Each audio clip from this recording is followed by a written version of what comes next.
upcoming FIFA World Cup. Lawrence Kede, it is true that this is a team that had a full-fledged team just in 1992. They have never been to the final phase of a FIFA World Cup competition, but given their experience and history with other teams, especially talking about the Asian Football Championship, it happens to be a good sparring partner for Cameroon that prepares for this World Cup. Yeah, I think it's a good sparring partner. You know, when it was released that we were to play Uzbekistan and South Korea, people were like shouting, I mean, we should go for the big guns in Europe.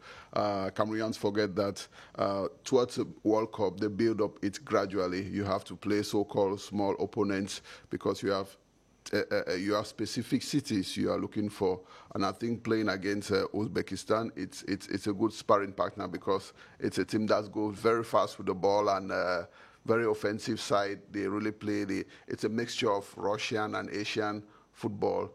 It's not a physical team, it's a team that goes really technical, and I think it's an ideal partner to begin with because you don't begin with the big guns immediately. You start progressively and you move forward and you face the big teams as the World Cup approaches.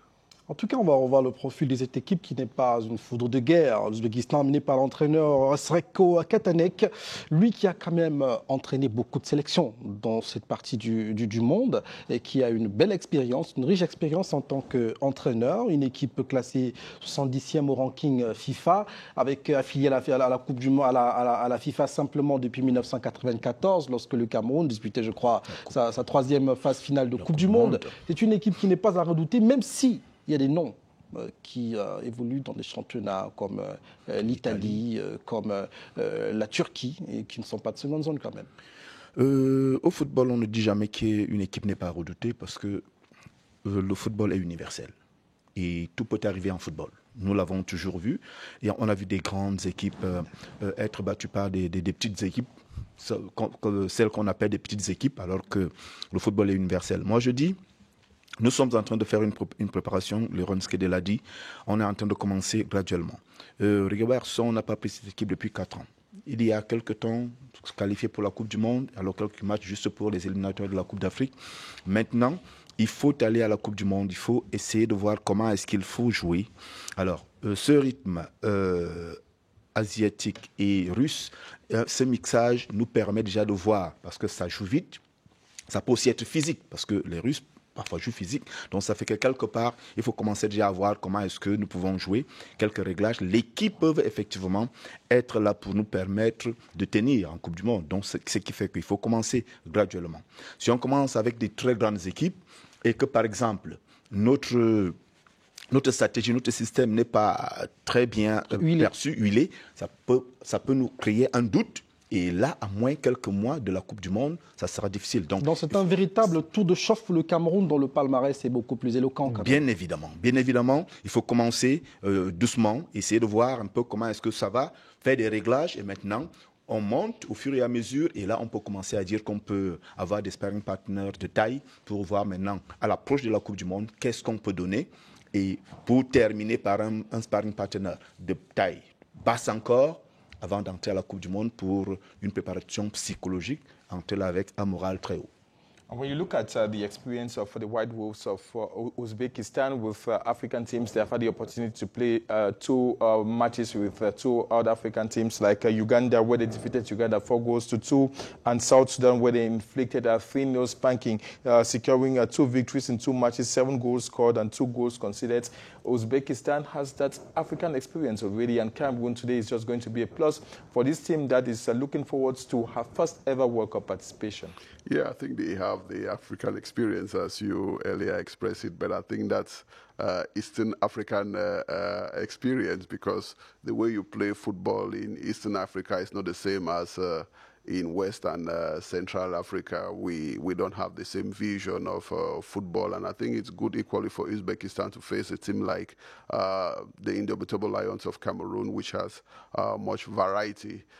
They already tested an African team, and I think that is another reason for choosing Uzbekistan as a sparring partner. Having played African teams, they know how African teams could display themselves, and it's good that we go into that line of action. But as I say it, when I look at the team, the pace of the team, they go very, very fast, and it's what is always lacking in the Cameroonian team. And when you get to the level of the World Cup, you always need to have that pace in the game in order to go fast, but we are generally slow. So I think this opposition is going to really be ideal in order to test the reaction of some of these our players who generally the way we play our Cameroonian football. I think Vincent Gani has been a player. We are always heavy.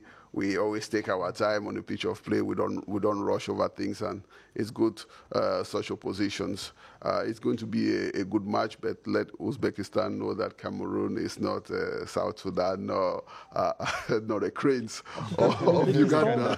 L'Ouzbékistan qui s'en est quand même bien sorti jusque-là face aux sélections africaines. Exact. 2 matchs dans son petit passé, on a dit, contre l'Ouganda et puis contre le Sud-Soudan. Ce ne sont pas non plus les nations les plus capées du continent. Sinon, c'est 6 matchs sur l'année 2022 pour l'Ouzbékistan et 6 victoires. Donc ça veut dire une équipe qui est sur une dynamique offensive, 19 buts inscrits, 3 buts encaissés seulement. Ces paramètres-là permettent d'appréhender l'adversaire que le Cameroun affronte aujourd'hui. Bien évidemment, c'est pour ça que je dis peut-être qu'on pourrait être surpris de la manière dont on va jouer aujourd'hui, du spectacle que l'Ouzbékistan va produire. Parce qu'à un certain moment, il y a des adversaires qu'on ne connaît pas. Et ils ne savent pas parfois pourquoi est-ce qu'on va pour ces adversaires.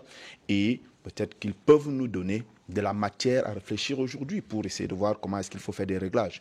Et c'est une équipe qui joue vite, c'est une équipe qui a une propension à la victoire depuis un certain temps, qui gagne des matchs, et nous y allons. Déjà, sur le plan psychologique, il faut d'abord leur mettre ça dans la tête qu'aujourd'hui, il faut perdre, et de 2, il faut tenir, maintenant voir comment est-ce qu'ils vont jouer. Et eux aussi, de la même manière, ils vont apprendre du Cameroun, parce que c'est le Cameroun en Afrique, ils savent que c'est un poids lourd. L'une des nations les plus capées du continent africain. Un poids lourd en Afrique. Donc, c'est un match qui va aider les 2 équipes à mieux se préparer. Et moi, je crois qu'aujourd'hui, on va voir une très belle évaluation de ce que nous attendons. Alors, Baldwin, l'un des gros absents de ce match, c'est un Camerounais, évidemment. Karl Toko Ekambi, l'un des plus en vue de l'heure. Ça doit faire mal, ça doit manquer à la team Cameroun. It's going to be a miss, especially given that he played a capital role, Lawrence Gede, qualifying Cameroon for the FIFA World Cup in Qatar this year. He who scored that killer goal in Blida against Algeria. His absence? Well, I think he is a miracle man. We call it the miracle of builder. And his absence, I think, is really going to be felt. But I think it's equally an opportunity to test some of these new players like Brian Bomo, who is coming in. All eyes will be on him. It's rather unfortunate because I think from the first games, you need that combination of players, Abubakar, Karl Toko Ekambi. I mean, this Mumi Ngamalu who is coming back, this duo or trio practically carried the Indomitable Lions all through the African Nations Cup, and we expect them to be in fine form moving towards the World Cup. But I think it's better to have injuries now than to be injured at the verge of the World Cup. So it gives room for other players to be tested, to try themselves out, and we know it's going to permit Toko Ekambi to have a little bit of rest, and why not join the team in subsequent friendlies. Un peu comme ces grands absents qu'on a évoqués en conférence dernièrement par Rigobert Song. On parle de Franck Zambo Anguissa, par exemple. Yeah, he said, des we joueurs already know his talent, so we don't need to. That's why I say it's an opportunity for the newcomers and the other players who have been filled out as starters for a long time. So we test these players, and later on we can evaluate who can do what and what are the possible combinations we can do up front.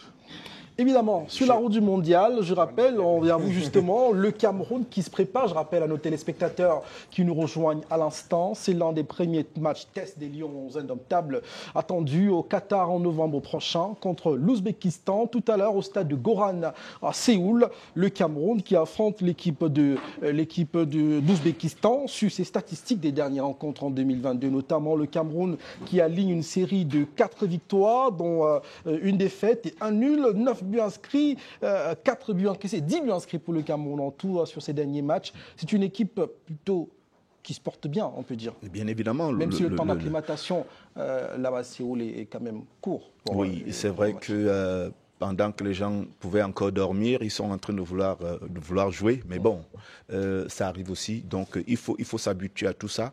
Et c'est tout ça qui permet maintenant une bonne préparation parce qu'on peut partir d'un bout du monde à l'autre et il faut savoir s'adapter si le cas arrive. Je voulais revenir juste un tout petit peu sur le cas de Karl Toko Ekambi. C'est des situations qui peuvent nous arriver en pleine compétition. Donc, il faut toujours prévoir, il faut toujours savoir que s'il n'est pas là, on peut utiliser tel. Et je crois même que c'est pour ça que ces matchs-ci nous aident vers la compétition parce que nous savons déjà qu'il y a une ossature, il y a des gens que nous pouvons citer chaque fois qu'on dit le Cameroun doit jouer. On sait, il y a peut-être Faye, il y a Notolo, il y a on peut dire, la colonne vertébrale, oui, avec Aboubacar Vincent et tout ça. Donc maintenant, si une situation nous arrive lors de la compétition, qu'est-ce qu'on fait? Qui on peut compter sur qui? Donc je crois que c'est des choses qui nous permettent de pouvoir avoir un groupe bien compact et un groupe sur lequel on peut compter avec confiance. I would like us to lay a lot of emphasis, Lawrence, on this advantage for Team Cameroon, this strong point for Team Cameroon that has a multitude of players in the different wings, so much so that at the verge of the World Cup, there is room for competition. In the absence of A, B can easily be substituted. In the absence of C, D can easily make the way, whether it be at the goalkeeping, the defense, the midfield, or the attacking machinery. Yeah, I think that's why we got some players who got rested and to test other players. I mean, we just need this multitude of players who have to double the various positions, and it permits to create internal competition between the players. You know, the president of Fecafoot in the game in the AFCON qualifier against Burundi told the players that nobody has his place assured into this team, meaning that you have to fight for your place, and this brings in competition between the various players. I mean, when you see players like Enzo Ebose coming in the defense, you know, Fai Collins maybe was a former landlord, but now you have to fight for your place, and fighting for your place is an added value and advantage for Cameroon, because if you are not sure of your place, you have to win it on the pitch of play, and winning it on the pitch of play is performing for Cameroon. So I really love the influx of these new players who will have to fight for a place, because if you have Brian Bomu from Brentford coming in, a starter in the English Premier League, whereas you had Mubin Gabale, Vince Abubakar and Karl Toko Ekambi up front, the natural three up front. But this time around, you have a newcomer who is coming in and fighting for a position. So I think it's really bonus for Cameroon. Vous nous amenez là à embrayer sur l'animation tactique du jeu camerounais. Aujourd'hui, 25 joueurs sous les mains de Rigobert Song pour manager, pour manier. Avec sa vision du jeu, on parle d'un système en 3-4-3 ou en 4-3-3. Finalement, on ne sait pas lequel. À quelques heures, finalement, on s'est prêté à un petit jeu.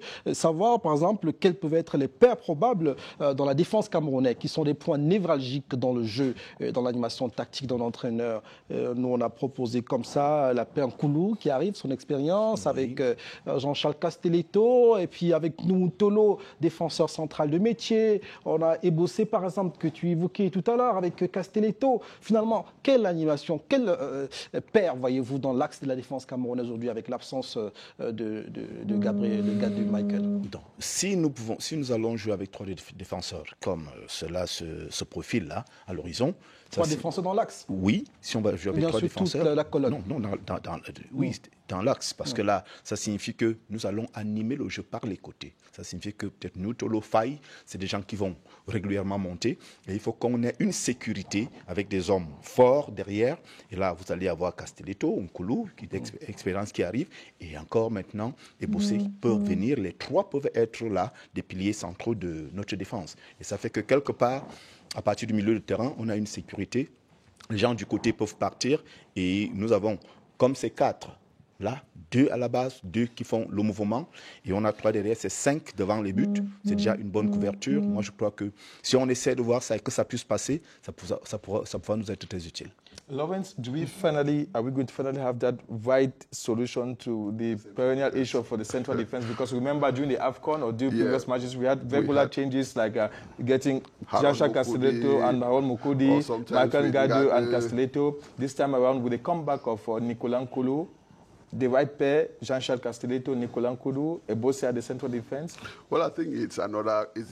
We are playing friendly, so we are out to test these players. I mean, Nicolas Nkoulou has the experience, but does he has the pace and the rhythm in order to sustain such games at a regular pace? We are going to see that during this friendly. So I think it's another matchup we are going to try out at the central defense, because so far I think Castelletto has confirmed himself as the main central defender, and we are looking now for a pair, because formerly it was Ngande and we're looking for somebody to play with Ngande. We found out that Castelletto was an ideal pair, then later on it's just as if Ngande was not in top form, and now we have to look for someone to match up with him. And as Vincent said earlier, that we have to be doing predictions in case we have an injury. What do we do? Who stands up?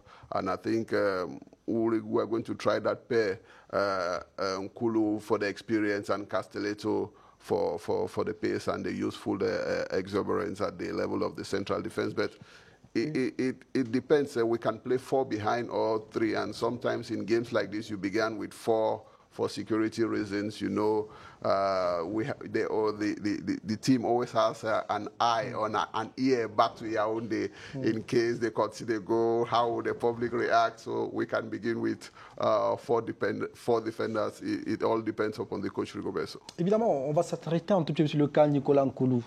Est-ce que c'est un choix mesuré pour Rigoberto?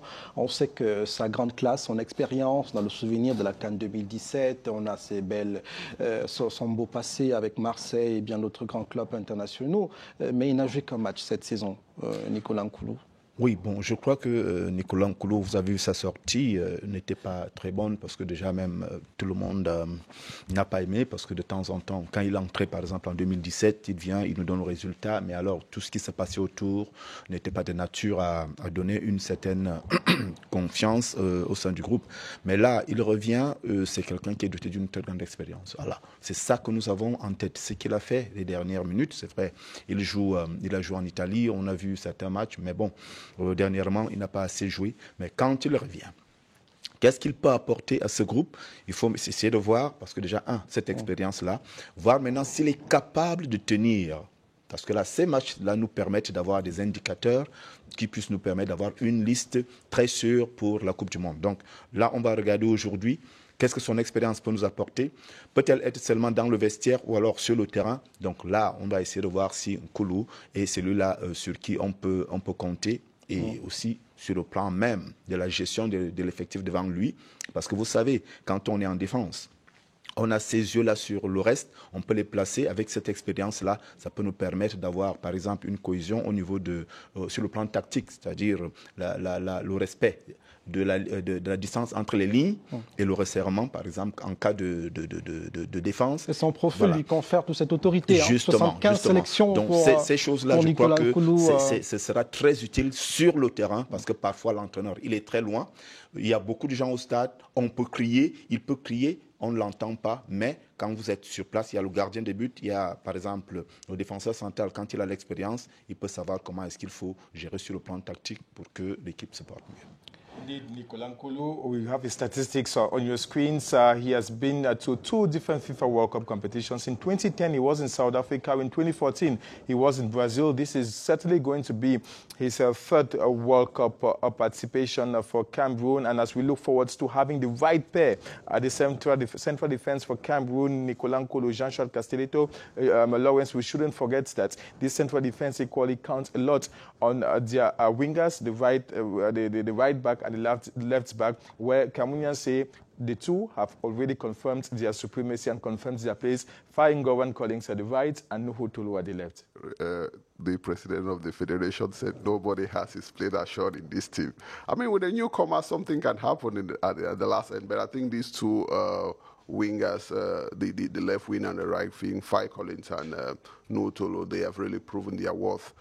When you go back to the Builder Miracle, I mean, you saw the way the two defenders, the two wingers, they were really engaged in the game, both defensively and offensively. And I think that accrued experience right back from the African Nations Cup, qualifying for the World Cup, it gives a certain stability into this defense line. I think the problem is at the level of the central defense with whom Castelletto is going to be paired with. If we have that solution, either we're playing 4 behind or 3 behind. If we already have that solution, then we start looking at the midfield. Also, our goalkeeper awaited today. Yeah, the goalkeeper is awaited today. It's true that Onana hasn't been a regular starter in his club. He plays mostly the Champions League, and the other goalkeeper plays the league games. But at the level of goalkeeping, you have that that complicity between the goalkeeper and his defenders. Haven't played a couple of games, I think it becomes natural that the goalkeeper and the defenders, they understand themselves. And I mean, Nicolas Nkulu now stands as an intruder because he hasn't been in the team for quite a couple of years, 5 years since 2017. And you have new boys have come in, they have created a bond at the level of the defense. And when you come in, how do you integrate yourself, even though you are the most experienced, but how do you integrate yourself and bring the others to really play around you? And I think it's going to depend on him, and his coming back into the Lions Den is really to prove that he still can offer something to the team. Évidemment, parmi les joueurs sur lesquels Rigobert pourrait compter pour construire son jeu, un jeu séduisant et convaincant pour le Cameroun plus que jamais, qui attend son équipe pour cette 8e participation en phase finale de Coupe du Monde. Il y a l'un des meilleurs gardiens de l'Europe de l'heure, c'est pas moi qui le dis. Ses performances ces dernières semaines l'ont attesté. 12 arrêts décisifs en Champions League européenne, l'une des plus prestigieuses compétitions de l'heure. Voyez-vous, André Onana est celui qui est sans conteste le gardien titulaire, mais il y a aussi un nouveau venu, on parle déjà assez de lui, Bryan Mbeumo, une passerelle entre l'ancienne et la nouvelle génération, également un espoir pour animer la ligne d'attaque du Cameroun. Bryan Mbeumo, c'est le véritable l'homme clé d'Éric Robertson pour cette campagne vers le mondial. Bien évidemment, vous savez, il faut du sang frais. Et surtout quand quelqu'un montre qu'il peut faire dans son club, parce que l'équipe nationale, c'est la sélection des meilleurs. Et c'est vrai, il y a déjà une ossature, ceux qui ont eu l'habitude de le faire, de l'expérience, et maintenant de ceux qui peuvent nous montrer qu'ils peuvent faire quelque chose. Et je crois que son arrivée vient juste nous permettre de comprendre que certains peuvent partir, mais il y en a qui viennent et qui peuvent nous assurer une ligne d'attaque qui est toujours performante. Donc, régulièrement, on peut voir des choses pareilles. 2, 3, 4, 5 qui peuvent entrer de temps en temps parce qu'ils nous ont montré qu'ils peuvent faire un certain niveau et on les amène pour qu'ils puissent déjà s'habituer avec le groupe, l'esprit du groupe, prendre le témoin parce qu'à un certain moment, il y a le passage du témoin. Donc, moi, j'ai dit Mbeumo arrivant dans cette ligne d'attaque, il nous fait comprendre que nous pouvons espérer d'avoir régulièrement des gens qui peuvent nous donner cette confiance que nous n'allons pas perdre totalement. Et vous savez, les stars, elles viennent de temps en temps et parfois c'est sur un coup, un claquement de doigts. Il est arrivé, il fait une impression et tout de suite là on commence à comprendre qu'il y en a qui arrivent, qui partent et il y a toujours cet équilibre-là sur lequel on peut compter. And Bryan Mbeumo will be playing closely with Vincent Aboubakar. Before we talk about Vincent Aboubakar, we just wish to remind our viewers that CRTV, we are going to have that match live in a couple of minutes from the Guyang Stadium in Seoul in South Korea, where CRTV has deployed a huge team there. We have Simon Lyonga, Jemenuel Esenge, Benen Bumagana, and Evariste Yenga for the live commentaries. We will try to get in touch with one of our envoys to South Korea, Simon Lyonga, who is standing by at the Guyang Stadium in South Korea to give us the latest updates from the Guyang Stadium, less than 20 minutes to the start of this international friendly between Cameroon and Uzbekistan. Good morning to you, Simon. I should say good afternoon back there. It's morning back here in Cameroon. Yes, good morning, Charlie, Baldwin Sama, and your panelists out there. Welcome out here to Seoul, where we are just a few minutes to the start of this important game. Important because it's going to be the start of the campaign to prepare for Qatar 2020 for the Indomitable Lions of Cameroon. And so there is lots and lots of serenity, like you say, in the team. Everybody is there for now. Remember, the head coach, Rigobert Song, called in 26 players. 25 of them are present. The latest arrival was Olivier Baizo, who came in just last night. You know, he had a very long journey from the United States of America right to Seoul in South Korea. The 26th person, that is Carl Toko Ekambi, is not present. We have been saying it. He was injured on club duty, while on club duty, and so he's not going to be present out here. There is lots and lots of serenity in the team. Everybody is there, especially when we look at the correlation between the old players and the new ones. Talk less of some of the oldies like Nicolas Nkulu, who has just come back after 7 years in the cold. You know, he decided that he was not going to play again for Cameroon since 2015. He is back, but he has taken up one of the leadership roles in the team. Vincent Boubacar, of course, the captain, is the main leader, while the others are following. Yesterday, we were very much interested with the performance of the young ones, especially those who are coming in for the team, to the team for the first time. We're very happy with the way we saw them. Lots and lots of laughter, lots and lots of sunshine in the team. So everything is okay for now. Rest assured, the team spirit is very, very good. I was so very impressed with for now, the third choice goalkeeper. That is Simon. You know his name, Ngape Tendu. He told me it is an easy name because it's from Fumban, and he said he was born in Fumban. So Cameroonians should get used to him. He's very shy for now, but very, very interesting to work with. Charlie? Okay, thank you, Simon. It's a good feeling over there. It is a good feeling indeed to have the images coming to us from the Guyana Stadium in South Africa. Just to say a word to appreciate the frank collaboration that has been existing between the Cameroon Football Federation, FECAFOOT, and CRTV. To say thank you to FECAFOOT and thank you to the president of FECAFOOT, Samuel Eto'o-Fils, because it's thanks to Samuel Eto'o-Fils, Cameroonians will have the opportunity to have the signals of this international. Évidemment, friendly. pour corroborer, merci qui n'est pas vain.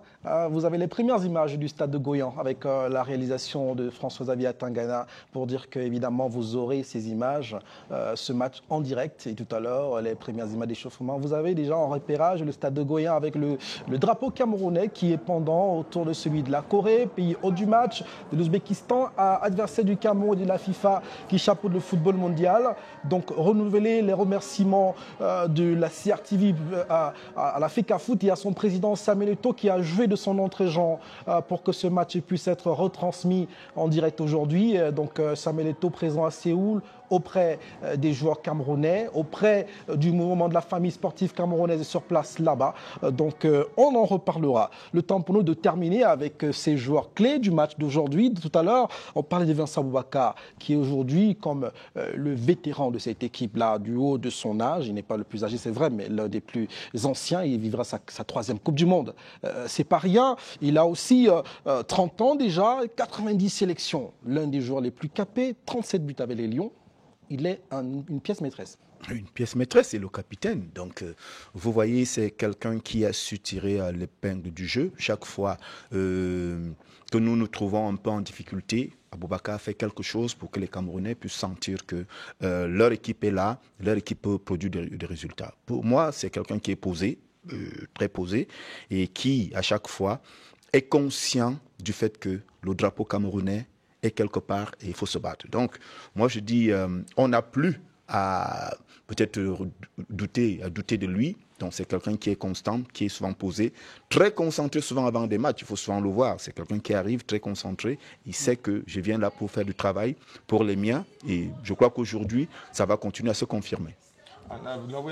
Vincent happens to be one of those rare players who has been constant in his international career with the Lions ever since he had his first call-up in 2010, during one of the youngest players during the 2010 FIFA World Cup in South Africa. He has been very constant till 2010, 2022, 12 years after.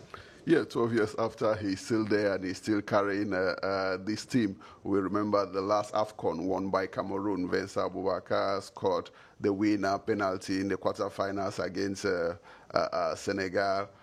Scored the winner in the finals against Egypt during the Nations Cup. I mean, he carried practically the Lions on his shoulder, and it's been long. I mean, since Eto'o, it has been long. We haven't had an attacker on which we can count on who can deliver the goals. And he's a player that adapts himself with any pairing up front. He doesn't play specifically with one player. So, I mean, that's an added advantage. And when you look at the fighting spirit of the player, if they tell you he plays in Saudi Arabia, you wouldn't believe it, because he gives all when it comes to the Indomitable Lions of Cameroon. Alors que vous partagez avec nous en direct les premières images du Goyang Stadium de Séoul, qui attend définitivement ce match avec la belle communauté camerounaise. On l'a vu tout à l'heure dans les gradins. Avant de faire le premier décrochage avec nos commentateurs, Benen Boumagana et puis Evariste Yenga, pour nous parler un tout petit peu du 11 entrant camerounais. On jette un petit clin d'œil, un petit focus sur les joueurs clés ouzbeks qu'on attend. Ils sont pas, c'est pas une équipe incognito, on l'a dit tout à l'heure, avec un palmarès quand même remarquable, 19 buts inscrits sur l'année 2002. Et les joueurs qui sortent déjà d'ailleurs du vestiaire. Tout de suite, un premier décrochage d'abord avec nos commentateurs pour dire le 11 entrant camerounais, est-ce qu'il est ce qu'on attend, Benen et puis Evariste. Bonjour à vous là-bas.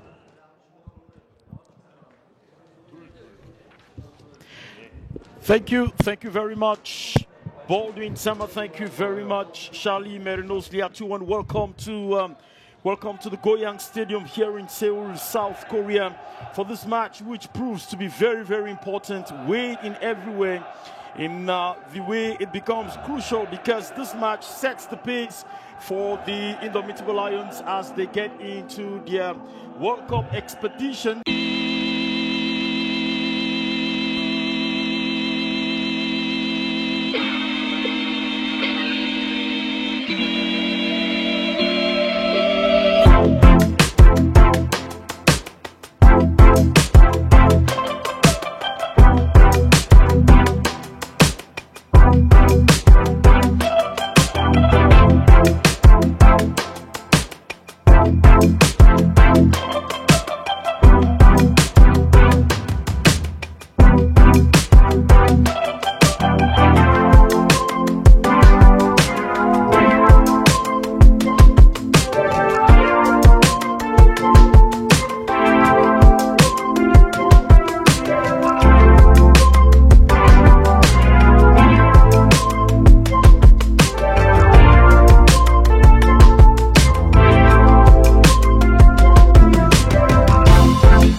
l'a annoncé le 5 mars 2017, eh bien, fait son retour et puis sa première titularisation à l'axe défensif du Cameroun. Comme lui, il y a Georges Constant Mandjek, le joueur du Néa Selamis, c'est à Chypre, au joueur aux 50 sélections, lui aussi, qui a passé 3 années hors de la sélection nationale du Cameroun. Retour en sélection et première titularisation du 11 entrants. Aujourd'hui, il n'y a que 6 joueurs, 6 uniquement, qui ont participé à la dernière Coupe d'Afrique des Nations, à l'instar de Vincent Aboubakar, le capitaine des Lions indomptables, titulaire en attaque aujourd'hui, à côté de Moumi Gamaleu. Et dans les buts, André Onana, Jean-Charles Castelletto et puis Faye Collins, Nour Tolo. Voilà uniquement les joueurs ayant participé à la dernière Coupe d'Afrique des Nations qui sont titulaires côté camerounais, alors que 5 autres font leur première apparition ou un retour aujourd'hui. Donc c'est une équipe du Cameroun totalement ambitieuse et on peut comprendre Rigobert Song-Banac, le sélectionneur des Lions indomptables, qui cherche à constituer une ossature définitive, celle qui prendra la direction du Qatar. But of course you also have to take a course with many Cameroonians, well, a few Cameroonians everywhere in the world. This is a magic. Everywhere in the world you get Cameroonians, and we'll get to tell you more about this, Charlie Merinos Liatu and Baldwin Sama, before the match begins. Merci messieurs pour ce premier décrochage alors qu'on vit une très belle ambiance dans les gradins du stade de Ngoyan. On va rester sur ces images-là et prendre les dernières interventions de nos consultants. Évidemment, une belle logique des prévisions que nous avons faites dans cet avant-match. Vincent, ça va être un match plus dynamique vu le 11 de Rigaud. Bien évidemment. Bien évidemment, il sera dynamique et je crois que les nouveaux qui sont en train d'arriver, il faut voir ce qu'ils peuvent faire et je crois que c'est plutôt bénéfique. Alors, sur la route de Ngoyan, un mot avant le coup d'envoi? Well, we are just going to see what the newcomers and the old newcomers are going to do in the first 45 minutes. Alors, bien en place, nos commentateurs. Bennen Boumagana, il va rester Yenga pour les 45 premières minutes qu'on espère bien chaud sous le climat tout doux de Ngoyan. Again, welcome back, Charlie Merinos Liatu. The players of both teams are stepping up on the Ngoyan turf for real soccer business today. If you look at the way they are dressed, you can already start imagining that the Lions may be in the green, yellow t-shirt, which so many persons do not like. But of course, we've come to the conclusion that it's not the color of the t-shirt that plays the game. It is the soccer and the boots as it is implemented on the turf. It is going to be time for the anthems. And we surely may begin with the anthem of Uzbekistan, written in Latin by Mutal Buhornov.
Devenu national en 1992, cet hymne qui vante le mérite et la fierté de ses enfants et du pays, fiers d'être nés là-bas et d'y vivre.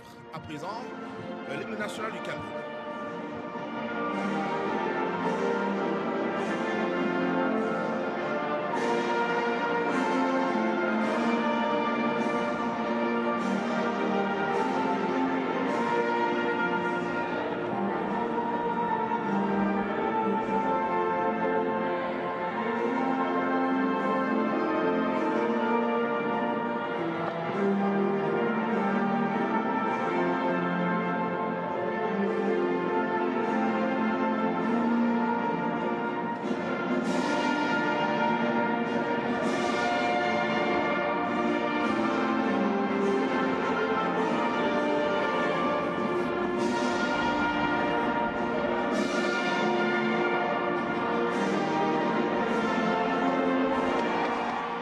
Welcome again. Both anthems have gone up to the skies and the gods of soccer of both nations are all up. It is early in Cameroon, I imagine. It is very, very early, I guess, and a lot of persons should be struggling to get out of their rooms. Bennen Boumagana over here and Evariste Yenga, thank you for getting up early. For us over here, it is quite plenty of sunshine. It's afternoon here in Seoul in South Korea. The shouts of the few Cameroonian supporters and the shouts of the few Uzbek supporters may be the only song you get in the stadium, as many fans have not come. Vincent Aboubakar stands as captain of the team, of course, as one of the highest goal scorers so far. And for Uzbekistan is Shomorodov. You would learn how to pronounce the names: Evariz, Kirnov, Shomorodov, Bozorov, Arijanov, Hamrobekov, Shukorov, Sefiev, Ashomatov, Eshumorodov, Alikolov, and the goalkeeper Ukti Yusipov. What a lesson to take. Ah oui, cette partie qui sera dirigée entièrement par un trio coréen. C'est Kim Woo-sung qui sera arbitre central de ce match. Song, premier assistant, et le deuxième, c'est Bang Ken-yeol. tous de la Corée, on l'a indiqué. Vous le voyez ici, donc l'antre du stade de Goyang, 41 000 places et poussière, donc qui accueille cette rencontre, match amical de la première fenêtre préparatoire à la Coupe du Monde Qatar 2022. Voici l'équipe d'Ouzbékistan que vous découvrez certainement, mais c'est une équipe qui est sur une série de 6 matchs sans aucune défaite, mais avec des victoires tonitruantes. La moyenne de buts par match, c'est 3, avec des scores du type 4 buts à 0, 3 à 0. Donc c'est une équipe très très offensive et cela se comprend avec l'attaquant Eldar Shomourapov. Vous le voyez, les hommes donc du sélectionneur Željko Katanek. C'est un attaquant de l'AS Rome, c'est au championnat italien. Autre professionnel à côté de lui, très attendu, c'est le coéquipier de Vincent Aboubakar, c'est Jalolidadine. Lui, Masharipov, j'y arrive, ailier gauche de cette équipe qui évolue en Arabie Saoudite, le même championnat que Faye Collins que l'on voit à l'instant. Of course, then Cameroon would have to decide if the Uzbeks